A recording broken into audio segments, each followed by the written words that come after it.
নমস্কার, দক্ষিণ চব্বিশ পরগনা জেলা থেকে 22 state pass candidate Satyajit Das বলছি। বর্তমানে ওবিসি সমস্যা 6 থেকে 8 সপ্তাহের জন্য বন্ধ থাকছে। অলরেডি 1 সপ্তাহ চলে যেতে চলেছে।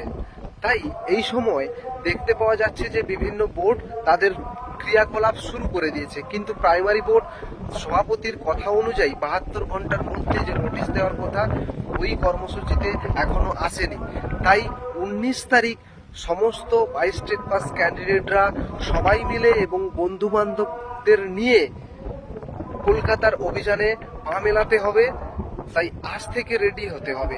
ওই দিনই যে কোনোভাবে যে কোনো ক্রিয়াকলাপ দ্বারাই আমাদের ইন্টারভিউ নোটিফিকেশন আনতে হবে। কারণ শিক্ষক হব কি গরুচার হব সেটা পরের কথা।